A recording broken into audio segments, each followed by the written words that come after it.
Chapter 43. What the hell was all that about? Snarled roared the young dragoness.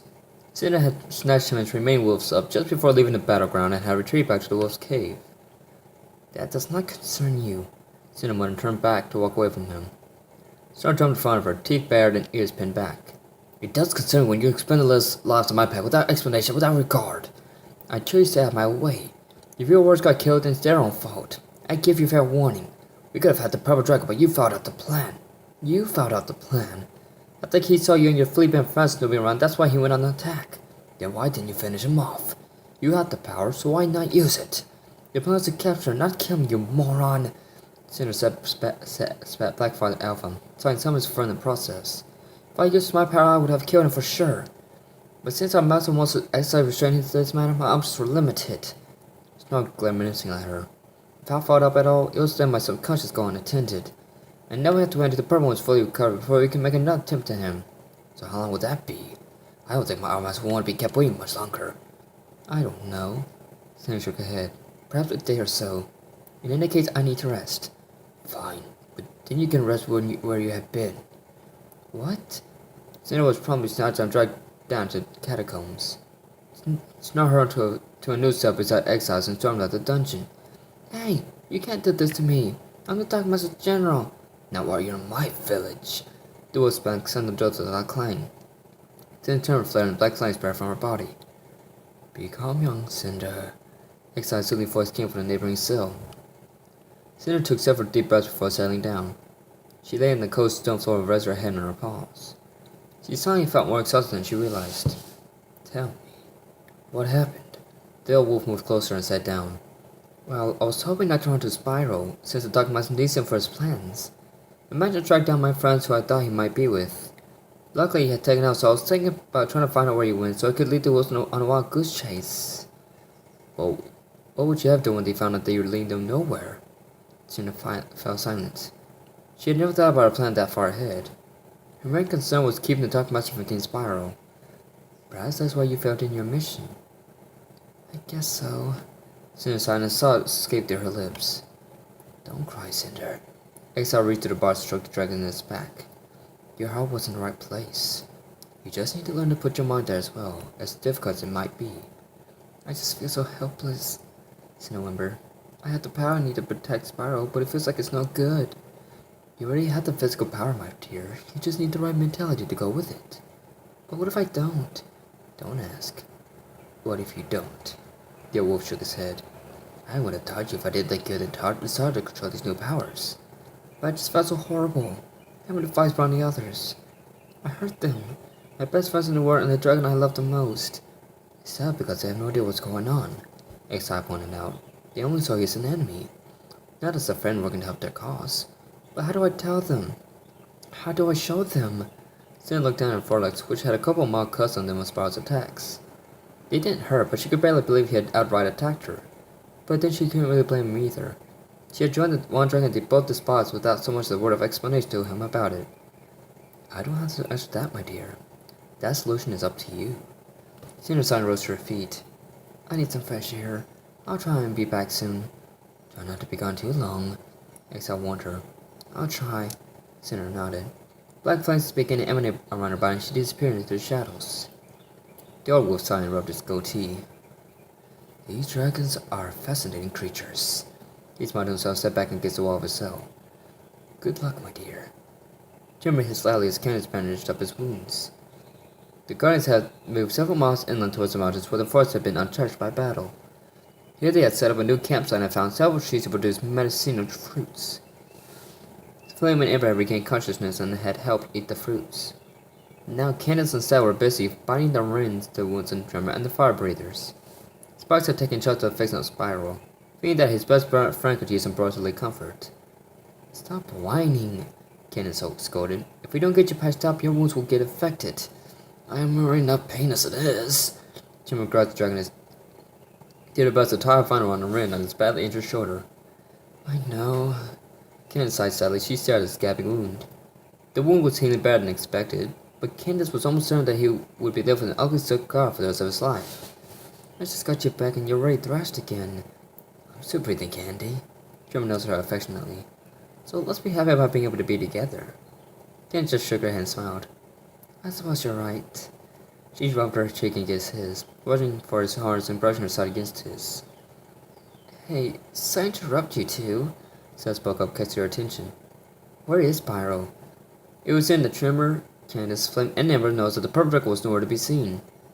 I thought he and Sparks were just over there by that tree. Flame thrust his head towards an old hollow. The guardians all exchanged glances. I'm gonna go look for him, Stella said. Would you mind? She looked to Candace. Leave it to me. The other dragons nodded. Stella nodded back and disappeared in the darkness of the forest. Damn it! Spyro cursed and stunned upon the ground in frustration. Why can't I use my power elements anymore? He had snuck away from the group and had been trying to summon his ice and fire elements. But he was only managed to unleash several fists of coughing and sputtering. Maybe you just forgot, Sparks suggested. I mean, it could just be like when you defeated Cinder. But I didn't forget. My powers were just drained and need to recharge. Maybe with everything going on, your powers are beginning to drain away again. Sparks' eyes went in horror at the sight of his powers disappearing. No. He shook his hand in disbelief. No, they can't be. That can't happen. Not now. Not with mouth on loose again. Hey. Take it easy, buddy. Sparks flowed close to his brother and gave him a sympathetic pat on the shoulder. I know how you feel. It's frustrating. Sparks, I feel so helpless. Sparks gasped and collapsed on his haunches. I've lost Cinder to Malfoy again. I'm losing my powers and I don't know if I'm going to be strong enough to get her back. Don't talk like that, Spyro. Both boys' heads snapped on to see Stella push aside some tree branches and stop to face him. Stella!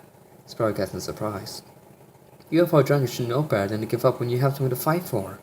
If you start doubting yourself, you'll be just showing Cinder that you already plan on giving up on her. But I don't want to give up on her, Spyro stammered. Well, I don't know how Cinder thinks, but I would feel like I wasn't being given a chance if it were me you were talking about. Spyro jerked his head back. He felt like he'd been slapped and he hung his head in shame. Stella frowned. She walked over and placed her tailplate span on his chin and brought his eyes to meet hers. Don't hang your head like that. Hold it up. This fight is far from over. Spyro was shocked by the ferocity he saw in her golden brown eyes. Do I make myself clear, Spyro? I think she has you there, buddy. Sparks laughed when he saw his brother left speechless. Sparks, would you give us some time? Stella's polite with a gentle smile. I suppose if it makes Spyro feel better, I can go bother someone else. Thank you. The lightning dragons bobbed her head courteously and waited for his skull to disappear into the darkness of the woods. When she was sure he was out of earshot, she sat down beside Spyro and gazed up at the sky. The stars were covered by dark clouds. A tingle wrinkled up her spine. It's gonna rain soon, she said in almost a whisper. How can you tell? Spyro asked, giving her a curious glance. Stella just looked at him with eyes that seemed to glow in the darkness. Because I'm relaxed. Spyro's head tilted inquisitively and Stella just smiled. Go on. Smell. She lifted her nose and sniffed the air. Spyro followed her lead.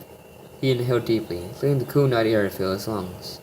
Sure enough, he could detect the faint smell of the water in the atmosphere. Stella sighed with relief as she relaxed again. Sense it now? Yeah. Spyro nodded, a little impressed that she had noticed the change of weather before he did. When you relax your senses, are their strongest, Sam pointed out. When you let yourself get too tense, you block off your senses and soon you're left with nothing to rely on but your brute strength. He turned and looked him in the eye again. Spyro, fighting dark magic is not just about our strength, but one of smarts too. We all have to stick together and use our heads if we want to beat him once and for all. Stella, do you know what it's like to fight Malfoy? No. Should it matter? The way Malfoy works is, he takes everyone's deepest and darkest desires and grants them their wishes. In return, he turns them into his slaves. He just has so much power that it's just too irresistible for anyone to down. I don't believe that. Stella shook her head. What? If that were true, then how come he can turn down so easily? I don't know. Ignite is... The last fire guardian said that my heart wouldn't allow the world to be destroyed or consumed by evil. Well, I think he was right. Stella puffed her chest out to make her point. You have a good heart and a strong one at that. And that's what I admire so much about you. Stella? As far as cheeks began to flush. The lightning guardian just laughed.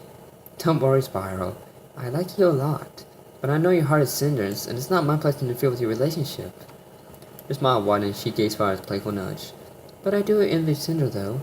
She's very lucky to have someone like you to care about her so much. So do me another favor, and don't ever let her go. Spyro's heart began to settle down. He smiled at the dragoness and nodded. I won't. Thank you, Stella. What are friends for?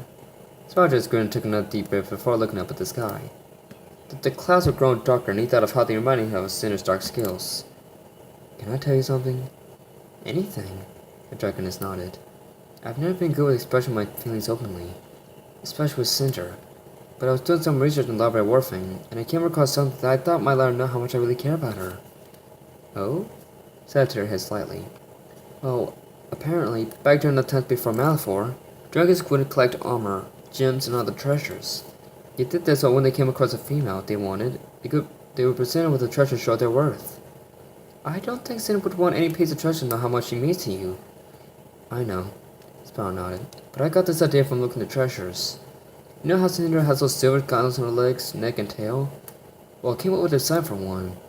It's based on the whole idea of presenting the dragons of your dreams with the most valuable piece of treasure. But I was planning on presenting it to her when I asked her to... Well, you might think I'm being charged for saying this. How bad could it be? Spyro sighed and took in another deep breath. Well, I love Cinder so much. I wanted to ask one if she would be my life mate. Sarah's eyes widened and her jaw dropped. She was completely taken by surprise with this news. All of a sudden, there was a rose in bushes off to the side. The two dragons went around to face the potential threats. A sight gust blew in their face and Spyro's nostrils flared. Then his eyes grew wide as he recognized the scent. Cinder!